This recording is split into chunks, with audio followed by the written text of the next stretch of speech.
നിങ്ങൾ ചെയ്തത് പ്രോസ്റ്റിറ്റ്യൂട്ട് ലെവലാണ്, ബെഡ്റൂം സീൻസ് ഒക്കെ ചെയ്യുന്നത്. ബെഡ്റൂം സീൻസ് എന്ന് പറഞ്ഞാൽ എന്താ ഉദ്ദേശിക്കുന്നത് മനസ്സിലായില്ല.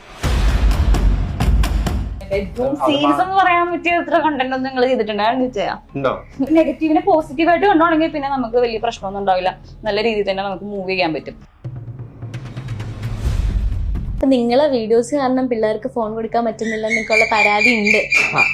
അതിനെ കുറിച്ച് എന്താ പറയുന്നത്? പുറത്തിറങ്ങുമ്പോഴത്തേക്കും പിള്ളേരാണ് ഏറ്റവും കൂടുതൽ നമ്മളെ തിരിച്ചറിയുന്നത്. അങ്ങനെ ഒരു പിള്ളേർക്ക് കാണാൻ പറ്റാതായിട്ടുള്ള ഒന്നും തന്നെ ചാനലിൽ കാണിക്കുന്നില്ല. ഇല്ല, ഞാൻ പറഞ്ഞ ഒരാള് ജസ്റ്റ് ഒന്ന് തീ കൊളുത്തിയാൽ മതി, പിന്നെ വല വരും.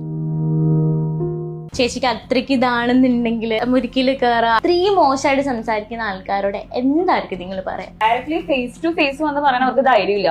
ഈ കമന്റ് സെക്ഷനിൽ വന്നിട്ട് കൃത്യമായിട്ട് പറയാൻ മാത്രം കുറച്ച് ആളുകൾ ഉണ്ട് എന്ന് എന്തായാലും ഈ കമന്റ്സ് കണ്ടാൽ മനസ്സിലാക്കി എടുക്കാൻ പറ്റും. പറയുന്ന ആളുകൾ അത്രയും ചീപ്പായിട്ടുള്ള കമന്റ്സ്, എന്തായാലും അത്രയും ആ ലെവലിലുള്ള ആളുകളായിരിക്കും അത്രയും ചീപ്പ് കമന്റ്സ് ഉണ്ട്. പിന്നെ നമ്മളും അതേപോലെ റെസ്പോണ്ട് ചെയ്ത് പിന്നെ അവരും നമ്മളും തമ്മിൽ വലിയ ഡിഫറൻസ് ഉണ്ടാവില്ലല്ലോ.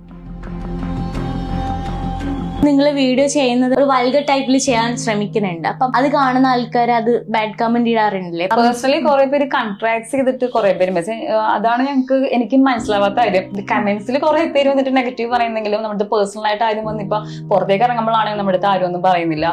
പേഴ്സണൽ ആയിട്ട് ഒരു മെസ്സേജ് അങ്ങനത്തെ രീതിയിലൊന്നും ഇല്ല. എങ്കിലും ഒരു കമന്റ് കണ്ട് നിങ്ങൾക്ക് ദേഷ്യം വന്നിട്ടുണ്ടോ? പിള്ളേരെ വരെ മോശമായിട്ട് പറഞ്ഞിട്ടുണ്ട്. എനിക്ക് സങ്കടം വന്നിട്ടുണ്ട്. കുഞ്ഞുങ്ങളെ പറയാൻ നേരത്ത് പൊതുവിലെ പാരന്റ്സിന് നമുക്കൊരു ഉള്ളിലൊരു സങ്കടം. കമന്റ്സ് വായിക്കാൻ തുടങ്ങുന്നുണ്ടെങ്കിൽ നമുക്ക് വീഡിയോ ചെയ്യാനുള്ള ആ മോട്ടിവേഷൻ അങ്ങോട്ട് ഇല്ലാണ്ടാകും. സോ ഒരു പരിധി ഞങ്ങൾ അത് അവോയ്ഡ് ചെയ്തിട്ട് പോസിറ്റീവായിട്ട് തന്നെ മുന്നോട്ട് പോകാമെന്ന് ഞങ്ങൾ പരസ്പരം എടുത്ത ഡിസിഷനിലാണ് അത്. മുന്നേ കുറെ പേര് ഇപ്പൊ ചോദിക്കാറുണ്ട്,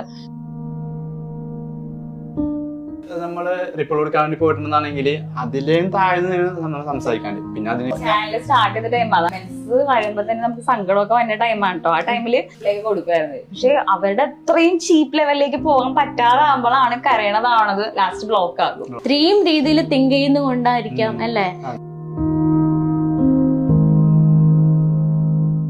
ഫസ്റ്റ് ടൈമിലൊക്കെ കരയും ഞാൻ ജോലി തല്ലുടിക്കുക അങ്ങനെയൊക്കെ ഉണ്ടായിട്ടുണ്ട്. അത്യാവശ്യം ചില കമന്റ്സ് കാണുമ്പോൾ നമുക്ക് ഭയങ്കര സങ്കടം വന്നിട്ടുണ്ട്. ആ ഒരു സങ്കടത്തിൽ നിന്നാണ് നമ്മൾ ബോൾഡായിട്ട് ഇത് പോസിറ്റീവായിട്ട് കണ്ടു തുടങ്ങിയത്.